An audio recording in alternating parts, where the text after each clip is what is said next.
Hello, and welcome to Actual Play Checkpoint Midnight. This is a one-shot that we're running on the channel, and we're going to be trying out a new game created by Alexi Sargent, who's right above me. I'm excited to play this. I'm Sean Nittner. I use he, him pronouns. You can find me everywhere at Sean Nittner on the internets, and I will be playing Dawn, the Artful. And I'm very excited about playing this supernatural spy in Cold War Vienna. How about you, Tom? Hey everyone, I'm Tom Lommel. I use he, him pronouns, and I'm excited about this because I was an exchange student in Germany, so it's a chance to revisit my terrible German accent. So I am playing Lucas Herrick, who is an afflicted who sees ghosts and dead people. So I'm curious where that's going to go. I'm in search of a cure, and I doubt that we're going to find it. We've got all night, Tom. We got a whole couple hours. I'll be a little disappointed if Lucas is cured by the end of the night, to be honest.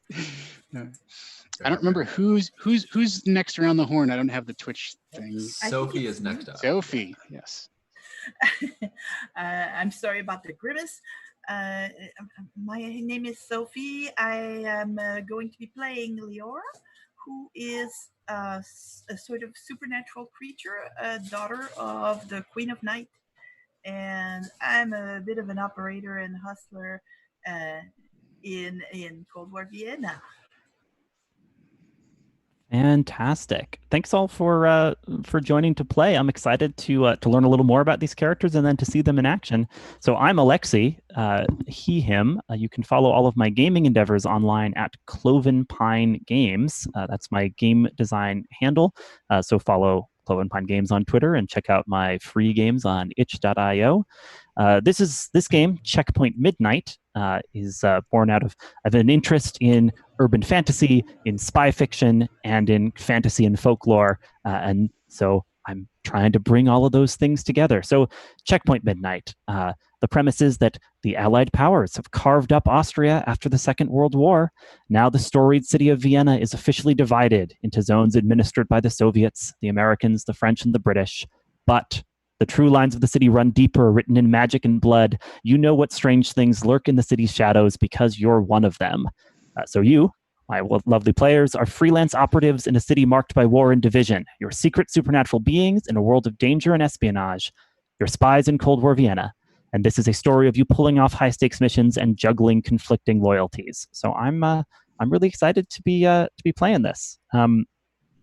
We've gone over the premise a little bit there. Our aim for tonight is to tell a kind of one-shot story where we get to see these operatives in action, drop them into a mission, and see how that all goes. Let's see. Should we run over safety tools real quick here at the top, Sean, or any other business to take care of? No, that sounds great. Let's jump into that. Let me pull it up. My machine has decided I don't want to do an update right now, so it just slowed way down. But hopefully, Never fails. Any moment, Any moment, we should have up the safety screen. Oh goodness. Yeah. Oh goodness me. I'm seeing it, I think. But yes, yeah. Let's. Oh, good, excellent. Wonderful. So a couple right. tools why here. don't you lead us through the. There we go. Yeah. It's up. I can tell. Yeah, so a couple tools here. We have the X card in effect, so we'll excise any content that a player requests. Just say you're using the X card, and we can take that right out. Rewinding or retconning a little as need be.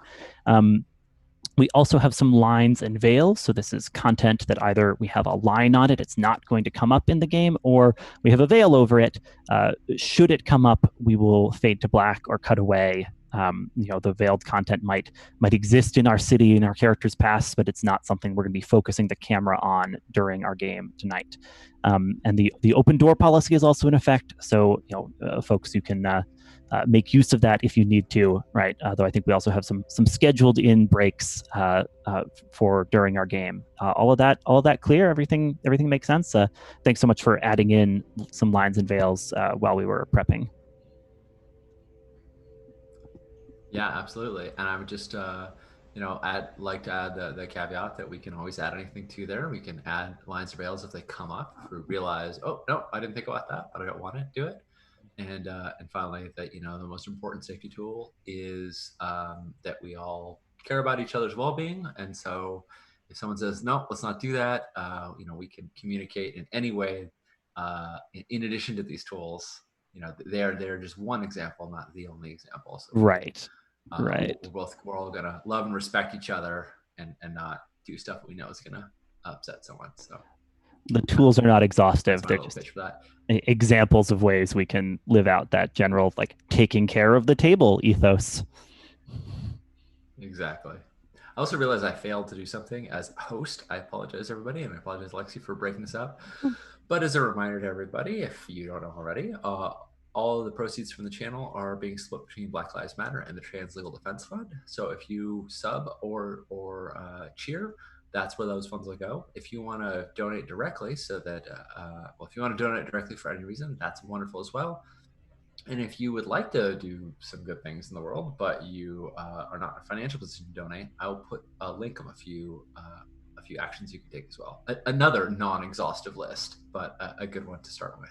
So sorry that I don't know why safety tools made me think of that, but I realized I failed to do that in the beginning of my intro. Not to worry at all. Well, let's learn a little more about these characters. I'd love to turn to our character keeper and just get a chance to meet all these folks. So Tom, you're at the left of our character keeper. Would you like to start by introducing your character to us? Going in a little more depth to tell us about our ghost speaker here. Yeah, sure. So Lucas Herrick is German and is afflicted. So Lucas has a supernatural disease or curse that he is suffering under, and he is in search of a cure for that. And in this particular case, it manifests as he is a ghost speaker. So he sees dead people, dead spirits, and they reach out to him and ask him to do things or offer help, or just like anyone in the real world, they have a variety of motivations and interactions with him. So I think that's sort of the basics of it. He's not doing great. He has secondhand clothes and rundown rental apartment and a collection of research notes, journals and things like that he is documenting his experiences with. So that's kind of the basics of it. He has a couple of moves. So obviously, he can interact with the spirits and roll for that. He has a nose for trouble, so he can roll to closely examine interesting objects and then ask the MC a variety of questions about that. And he also can give others glimpses of the world as it appears to me. So those are the basic moves that he has. I don't know how much That's further excellent. you want to go. I haven't picked out, I believe I get some starting stats here on my labels, and I get one that I get to boost up by one. Is that correct? That's correct. Yeah. So your stats are weapon, operator, dreamer, and fable, and you get to push one of those up to sort of customize a little bit. What sort of a person do you think Lucas is? Is he more of an operator, more of a weapon, right? So that's the kind of customization on that end. But yeah, you've picked out some cool moves. I'm excited to see those go off. I guess I have one question about the ghosts that he sees. Do they appear ghostly to him? Is he seeing them as translucent beings, or are they just equally solid as real people, and he has some confusion about who's real and who's a ghost until he investigates. Like how does this affliction manifest? Yeah, no, I think I've been thinking about his backstory a little bit, and I think the ghosts appear like 100% like to him as real people, and so that's really kind of the source of his affliction. Is he's never sure who he's talking to, whether they exist in the material world or not, and so he's sort of distrustful of most people because he's not sure if they're a ghost, for one thing, or he doesn't want to look foolish and start talking to a spirit in front of a bunch of other people who can't see that spirit and are going to look at him like something's wrong. So that's awesome. Great.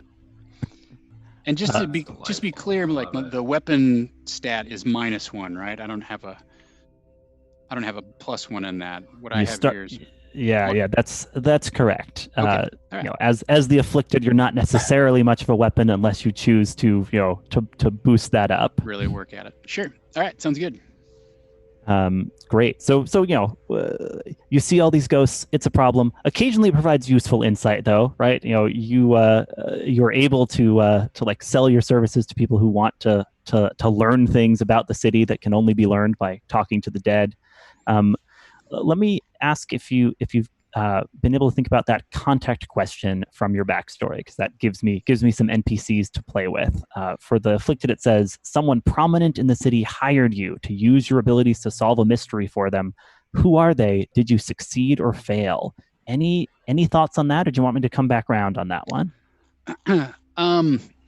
So there was a very wealthy family, like an old money family in Vienna, that hired me to track down some pieces of art that they owned prior to the war that went missing during the war, that like got stolen or appropriated during the war. Okay, and they hired me to find out what happened, and I was successful in that particular mission. That's awesome. Congratulations, Lucas. If you succeeded, you gain leverage over them. So we'll give this prominent Austrian family a name. How about like Clausen? Does that work for you? Sure, that works. So you've got leverage on the Clausen family. Jot that down just in case that becomes useful for you. There's a spot lower down in the character keeper where you can note your leverage easily. Wonderful. Anything else we should definitely know about Lucas, or shall I move forward to our next operative here? He's divorced. That's the only other thing I think right now. Oh, is that related to all the ghost speaking? Like, is that Yes, part of the problem there? Very much related to all the ghost speaking. Yes, my ex-wife did not believe that I actually had this power. Wow. Okay. Yeah, I can see how that would drive a wedge. Let's meet our next operative. Sophie, will you tell us a little about your wayward? So Leora is a daughter of the Queen of Night and Darkness, and the playbook being the wayward, the premise is that I'm in a bit of a pickle with my family. I still obey the queen, and she still has her claws into me, but somehow in the past I caused trouble, and we'll get back to that, I think, in the character questions in a bit. But for now, I'm reportedly doing her work here in Vienna, and along with I guess a side hustle of mine, or maybe several. And my big ability as a shadow is that when somebody's shadow falls on me, I can mark stress to steal their shadow until the midday sun shines on me again. As long as I possess their shadow, I can assume their appearance and voice. So you can imagine the possibilities. In terms of my basic statistics or labels, is what they're called here. I'm not much of a weapon, but I'm a good fable and a good operator for kind of obvious reasons. And I'm definitely not a dreamer anymore. I think I've given up on my dreams. That's so sad. Was it your Yeah, dreams that got you in trouble with the Kingdom of Night in the first place? yes, and I can't wait to get back to that in a bit when we do our questions. Um, and did you want to learn about my contact question as well? Yeah, that's handy for me just to know a little about the other, the NPCs in the city that you have connections to. So, as the Wayward, your question is, you have a cousin in the city. How do they know about your side project? How do you compel them to keep it from Mother? Uh, I think the cousin is fairly easy. It's going to be a young. She appears as a woman of my age, but of course we're probably ageless, or our looks are deceiving. Right. So Helga is in fact Viennese and stayed in Vienna throughout the war, uh, and they know about my side project because they're my contact here. And I did ask Helga to help me, um, but I do have some leverage on her, and she has some leverage on me because I know of her side projects. Oh, what are you working on? What are these side I projects? I haven't solidified it yet, if I can say that. Talking about shadows, uh, I think I would like to get back to it later, but I think it has to do with music and some Mm. very specific of music that is the musical equivalent of uh, of lost spells. So it's Oh, mystical kind of magic. absolutely. Well, Vienna is a city of music. Exactly. Where else? So there's some mystical music. I love it. And you convinced Helga that it was best to neither of you tattle on the other to the Queen of Night back in the Netherworld. That makes sense. I'm sure that's a stable arrangement. Um, Anything else we should definitely know about Leora before we meet the next operative? I see you took the moves Pick Your Poison and Thread the Maze, That's right. which tells me you're interested in being able to discern people's hidden hungers and sometimes to sneak through the labyrinthine byways that link Vienna and the Netherrealm. That's correct. So I picture the Leora as getting her way primarily through information, blackmail, knowledge, and not through her charm or through violence. Hmm. It's all about what you know. Yes, and who you know, but Absolutely. or who Wonderful. you can pretend to be.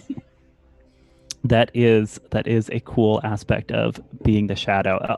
I'll mention, I guess, for folks that are interested in some of the mechanics of this. Everyone here has picked a playbook, and then within the playbook picked a role. Right. So the afflicted could have been a lycanthrope, could have been a clairvoyant, but in our case we have a ghost speaker. The wayward could have been a gorgon, could have been a frostling, and in our case we have a shadow. So the role kind of gives definition to the playbook by answering one of the sort of first questions you'd have about, all right, you're wayward, where have you come from, what is the mystical realm that you once called home, for example. Cool.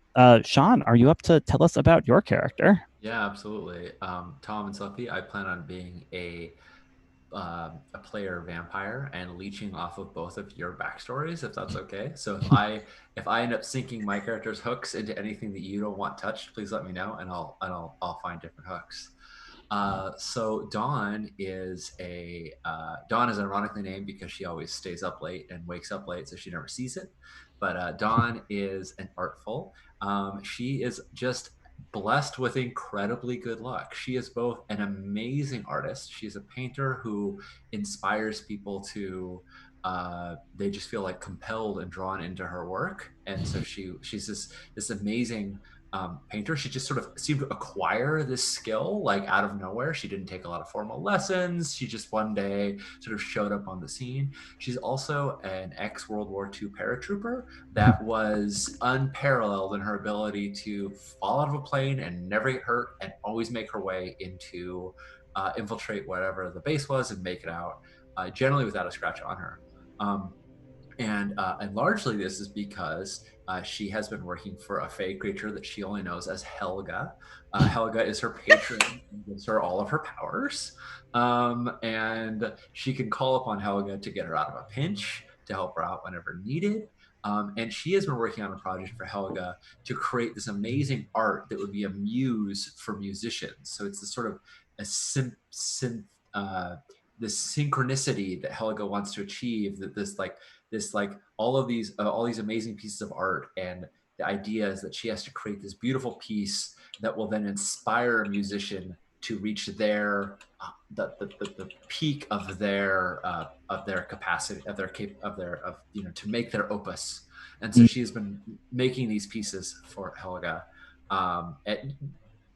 ongoingly. They have not reached the level that she wants, but she continues to create them for her. And so I took the role favored. As you can tell, I am favored. I'm favored by Helga. I feel very much like the Infernal in Monster Hearts. Like there was definitely a pact made. I don't think I have the option to just like peace out on Helga. This is very much my life is now entwined with hers. So I can. She was the lonely stranger who gave me a kiss on the forehead, and now things just work out for me. My move is not the fall, one of my moves is not the fall that kills me. I'm not injured by falls, however far. So I was a paratrooper who just jumped out of planes without parachutes, or with a parachute but didn't pull them. Maybe one time my parachute failed and I was fine, and then after that, just stopped having to delay the slow speed of falling by actually using a parachute. She just always manages to land in a haystack, no matter what, or something, or water, or something that's fine. And also a hole in my pocket. She always carries around a paintbrush, and whenever she draws a door, she can just walk through it, thus making her a very good infiltrator. My contact question is: you're running a con on someone influential. It's the Clausen family. But they figured it out. Of course, there's always been a part of your plan, right? They wanted to find this art, this long lost art, and I said I found it for them. But then somebody else actually found the real stuff. I made forgeries, oh my goodness, which they realized were a forgery. But I think that we have leverage on each other, because what they don't know is how the hell I recreated this forgery without ever seeing the original, and it looks so much like it. Like it's not the real thing. There was some way to tell that it wasn't the real one, but it could pass as it. It could pass the forgery, and I never saw it. They just described the painting. They said, "Oh, it was our great ancestors," and I created it from their description in a way that's uncannily identical to the original.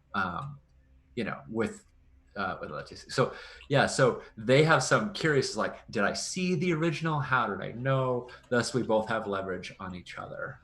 They know, like, I'm running from them, but also, like, maybe they think I have some of their secrets, and I think I do. I think I have some of their secrets that I got in the making of this painting. I think as I painted it, I realized some of their secrets.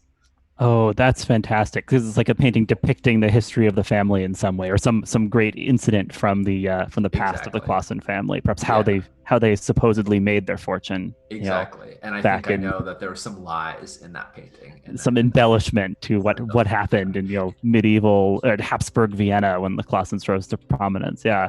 Right. Sophie and Tom, is that okay, the way I've like just taken your things and grabbed It's them? lovely as far as I'm concerned. Great. Excellent. Yeah, that's great. So is Dawn originally American? Like, who was she paratrooping for? Yes, Dawn was an American paratrooper, because I will botch any kind of accent I try to attempt, and so I'm not going to. And nor am I super knowledgeable at this time in history, so at least I can default to American. Absolutely. American Strata, so yeah. So what's brought her to Vienna is this sort of contract with Helga, who's become her patron in exchange for having her in the Yeah. city. Yeah. Yeah, she sort of jumped out of a plane and never came back, honestly. I think this was a land of, she saw this as a land of opportunity. And she also very much felt the tides shifting, that she had been going out on missions and everything had been going really well. And she got a very bad feeling that if she went on another one, it would go very, like her luck would change. So Dawn very much follows a sense of, she tries to follow her luck. She kind of believes in omens and signs, and it felt like all signs pointed here. And she, things have worked out really well for her, so she's not gonna contradict. Absolutely, yeah. Why question it when your luck is as important to you as it is to Dawn? Yeah, exactly. That makes a lot of sense. We've heard about your moves. You've got the very cool Not the Fall That Kills You and Hole in Your Pocket. So you want chances to drop from great heights, and to draw doors and windows into things. Anything else we should definitely know about Dawn before we kind of circle back? No, I think that's great. All right, then. Yeah, then I want to check in, Lucas, if there's any other backstory or things you want to mention about Lucas. Love to hear it, and we'll also ask you about your kind of relationships with your fellow operatives here, so we can build out. Part of the premise of the game is you all have been operating in the shadows of the city, kind of freelancing a little, right? Working for those who are willing to pay.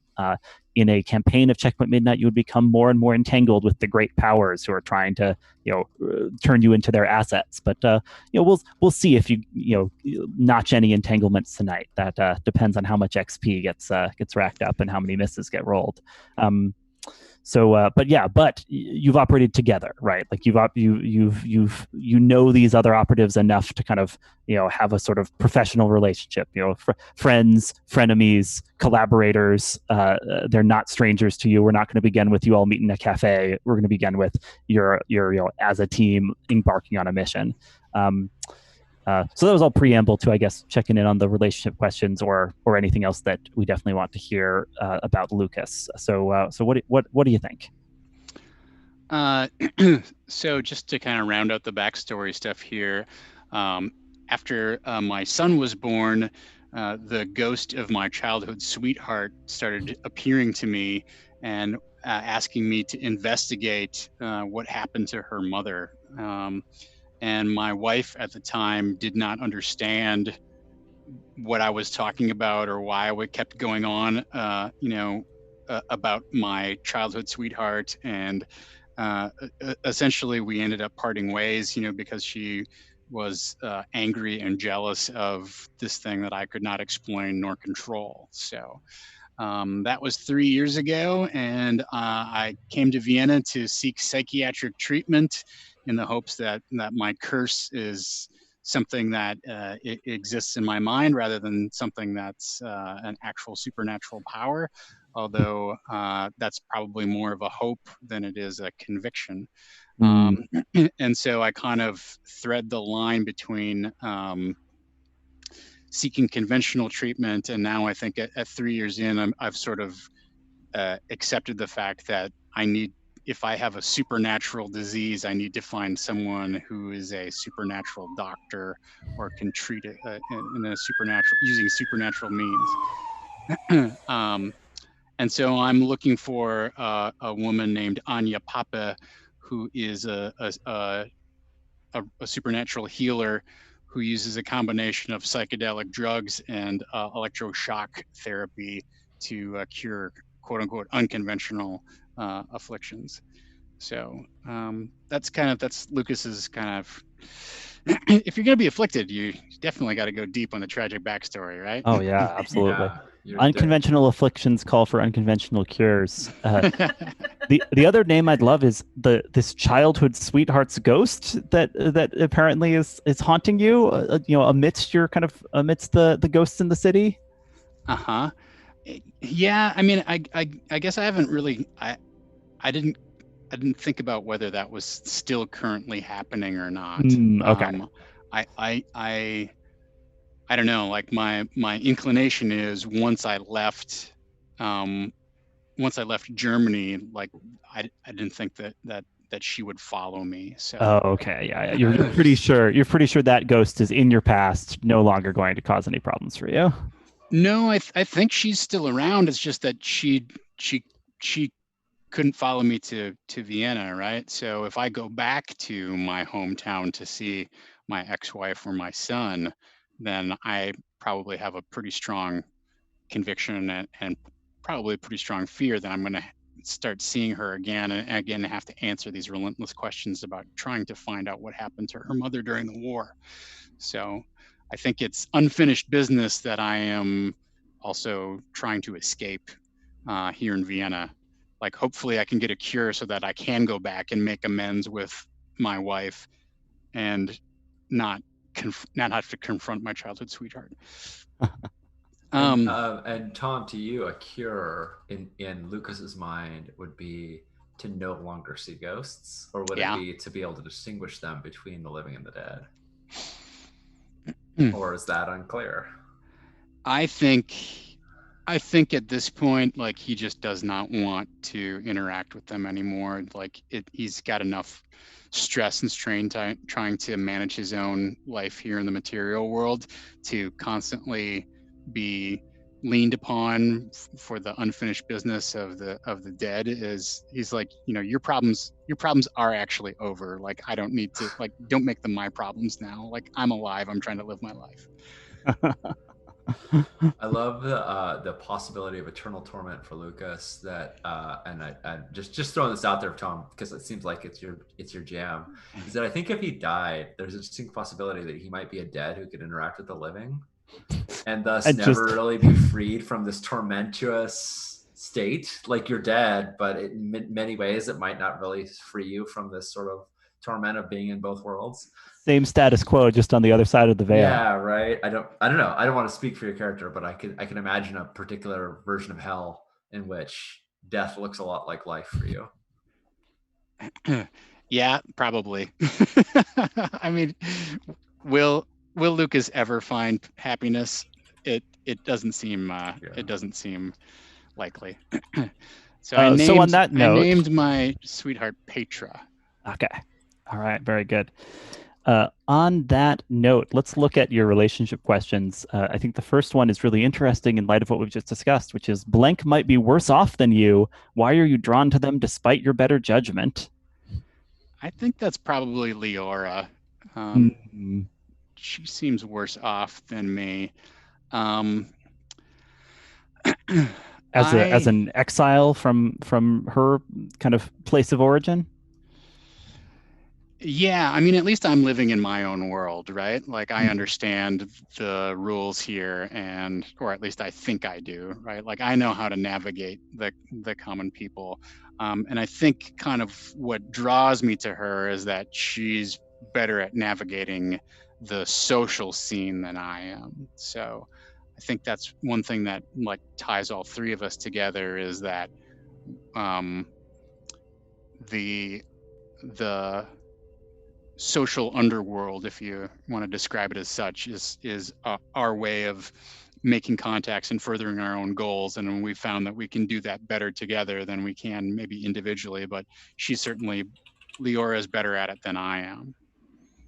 That makes sense to me. Does that sound right to you, Leora, that you have a little more facility there, and yet a fellow operative might wonder if maybe you're even worse off than a ghost speaker while walking the mortal plane? Sure, that sounds good. They're entitled to their their opinion. How bad does it seem to Lucas if how bad does it seem to Lucas to be a wayward shadow if he thinks that it's worse than being a ghost speaker? It's pretty good perspective, or pretty different perspective than I imagine Leora has. Yeah, I feel like Lucas thinks that like I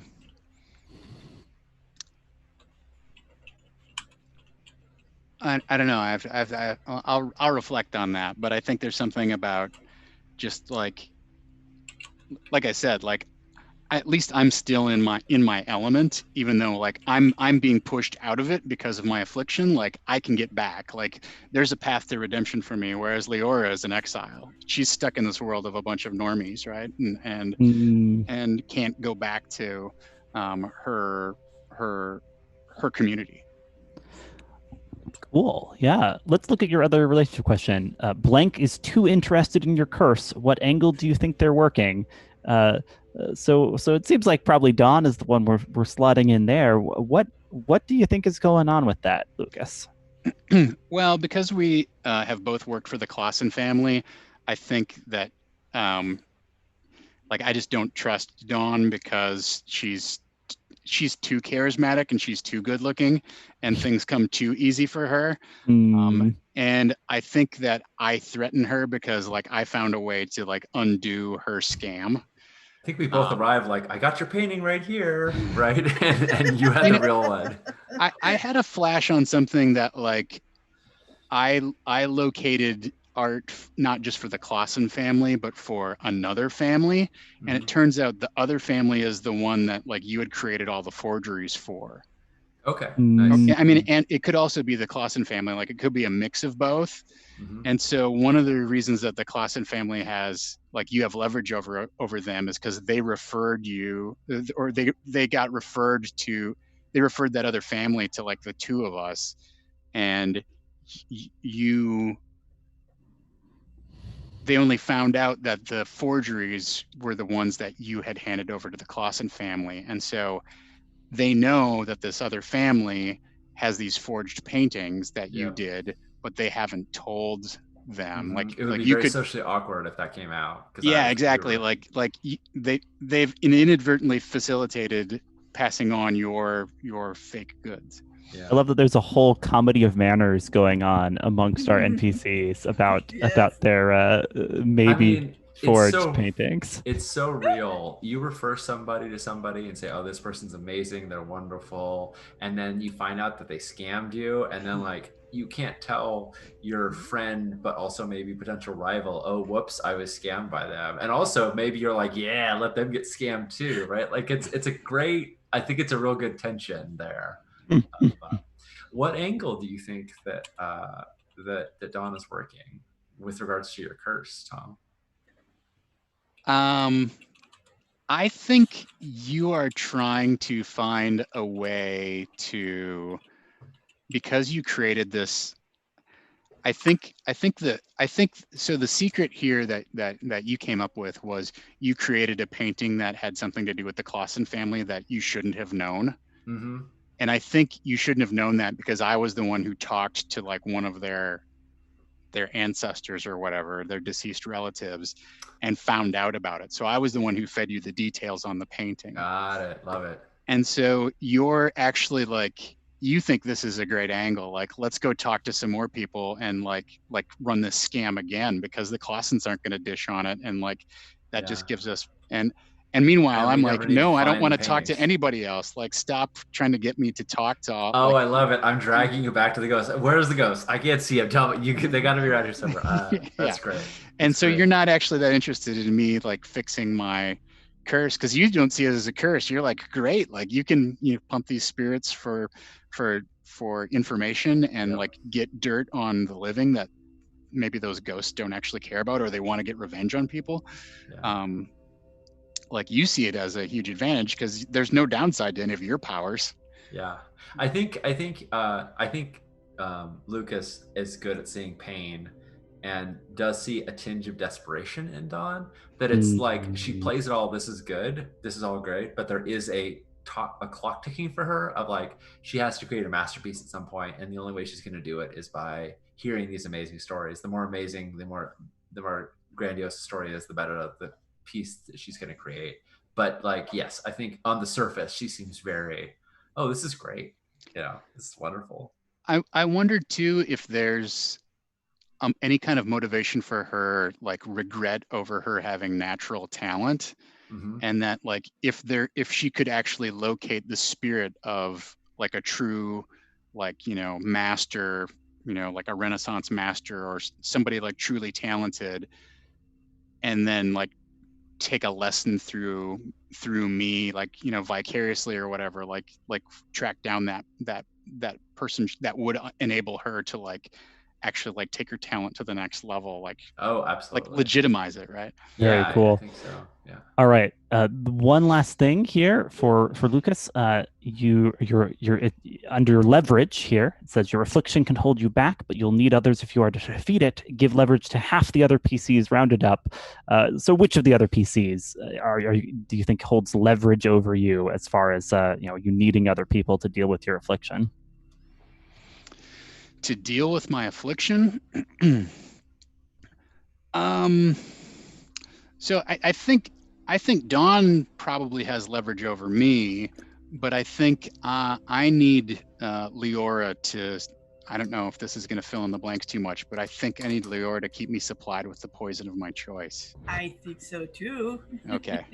Let's move on to Leora then. Leora, anything to add as far as backstory before we fill in those relationships? Though it sounds like we have some ideas about how we'll slot the other PCs into them. Yes, I think if that's okay with everybody, that when Leora met Dawn through her cousin Helga, she fell for her hard, which is great because it sounds like Dawn has it in for Helga, so that's great. Nice love triangle right there. Yeah, and somehow. The word came to my mother's ears, certainly not through my beloved cousin. There's no way she would have been that mean, right? No, I'm sure she's not the one who leaked that information. And so, yeah, that didn't do any good to our family relationship. And I'm here in Vienna, told to, shape up and be a grown-up supernatural creature and not a human wimp. Do you feel like this is a test? Like, I want to see you squash this mortal, and like I want to put a mortal that like that you would desire, that you would fall in love with, and I want you to show your supernatural nature by not caring about them. You're just speaking to my paranoia right now. Yeah. Yeah, you're the Queen of Night would never do something so underhanded as that, I'm sure. Right. Mom. Great. Let's see. And you've got your eye on an untapped new customer base. Yes. Another Anya Pape and the supernatural healer and her psychedelic drugs and electroshock treatment.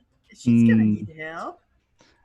You figure you might be the person who can connect her with those, fine netherworld resources for her own endeavors. That makes sense. I am just the person.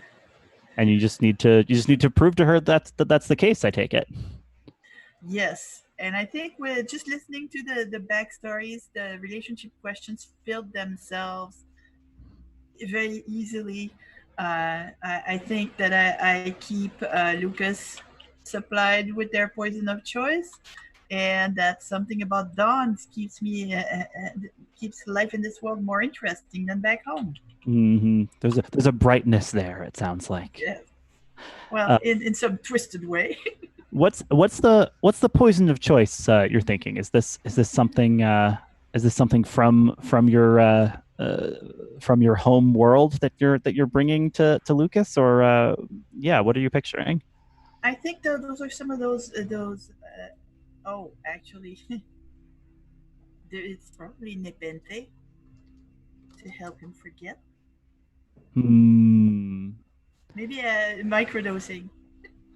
Just the teeniest little dose to take the edge off the trauma of being a ghost speaker all the time. Lucas, does that work for you? Does that make sense that you'd be taking these strange wares that Leora is peddling? Yeah, I don't know if there's like a Fae version of like ether, but I feel like it'd be very on brand for Lucas to be some sort of like ether freak. That sounds good too. All right. Some very tiny portion, one drop at a time of magical essence. Yeah, All right. maybe it's so potent that like it doesn't it's not like like our ether that you don't have to take the same dose. Makes sense to me. Lastly, we got leverage here for the wayward. Everybody in this town's got a racket of some sort, but yours is especially sensitive. Give leverage to 2 PCs who know what you're up to. I think that shakes out to both of our fellow PCs having a leverage on Leora. Oh, we both have leverage on Leora. Yeah, that's how Oh that yeah, works. okay. I give leverage to them. That's right. Mm-hmm. So Question, Sophie. How much does Dawn know about Leora's feelings for her? What is their relationship like? That's up to you. But I got the sense that since your bright new thing was Helga, that Dawn might not care or might find it extremely useful. Like, would it break your heart too much if I mistook you for her? And I was drawn to you, and then I realized that you weren't her, and I was like, "Oh, Helga's your cousin," and it was like this, like it looked like it was this match made in heaven. And then when I realized that you just resemble her remarkably, I realized that I made a mistake. But in the process, broke your heart. Is that too cruel? No, that's actually better than what I was expecting, which was just as a tool to get close to Helga. Oh yeah, no, I don't think Dawn is quite that callous. We'll see. We'll find out in play. I don't envision her as a person who is intentionally cruel. Okay. No, just unintentionally sometimes. I think anybody who has as much privilege as Dawn does is unintentionally cruel. You have to work really hard not to be unintentionally cruel. All right. Well, speaking of Dawn, let's turn to your relationship questions. I think we got much of your backstory. So let's look here. Blank caught you trying to steal something from them. What was it? Do you respect or resent them for letting you off with a warning? Does that tie into the art forgery thread we had going on, or do you have a different idea for this? No. This is totally. I'm gonna twist that. This is definitely Leora, and what Leora caught me trying to steal was the story of creation, because I'm sure she knows it. And when I hear stories, I can paint them. And I wanted to create this amazing thing. Is that cool with you, Sophie? Yep, that works. And I think we got kind of drunk, and I think we had a good time, and I think she started telling me, and I think I got like the beginnings of it. And that's, when you saw the first like, the way a painter like mocks up a rough, when you saw like the beginning of the rough, you realized that you had said it wasn't too late. You were able to not share any more of it with me, or you could share more if you want, but I hadn't completed it, but like you clearly see that I was taking this thing that you were sharing with me and turning it into art. Yeah, that sounds cool to me. And your other question, you crave Blank's attention, but you're playing it cool. Oh yeah, that's definitely Lucas. Lucas is like not in the. Lucas doesn't seem to be affected by my charms, and I'm not interested in having everybody be romantically interested in me, but I am interested in everybody being compelled to me, drawn to me. And Lucas is like, "Get away! You're driving me crazy!" I'm not. I think if there was a romantic interest here, it would be with Leora, but anyway, it's the fact that Lucas won't give me that satisfaction of being like, "You're the best," on that is like draws me to him like a moth to a flame. Lucas, sound good to you? Oh, Lucas definitely hates the popular girl. There's no question. Yeah. All right. And I'm playing it cool. I'm acting like whatever. I don't care. But I think I immediately vent about Lucas to Leora as soon as he's gone. Right? Like I'm immediately like, "Oh, that guy doesn't appreciate me." This makes sense. Your leverage thing says, despite your facade, you care a lot about how people think of you. Give leverage to all but one of the other PCs. No, in a 3-player game, that's just giving leverage to one of them. So who gets that leverage? Oh man, You care a lot. I mean, I think I just said it was Lucas based on that. Yeah, I feel like Yeah. that like tracks for me. that's as much as I would love to give it to Leora as well. I feel like. Oh my God, you're a cat. You're not paying attention to me. Yeah, Lucas, take jot down. You've got that that leverage on Put it Dawn. down. Put it down the wrong way. Yes. Should we take our break now that we've met these characters, and then when we join back in, we'll drop them right into a mission? That sounds like a great idea. Assuming I can get my controls back up. There we go. Yes, everybody, thanks for hanging out while we made these troubled and intertwined characters. And we'll be back in 5.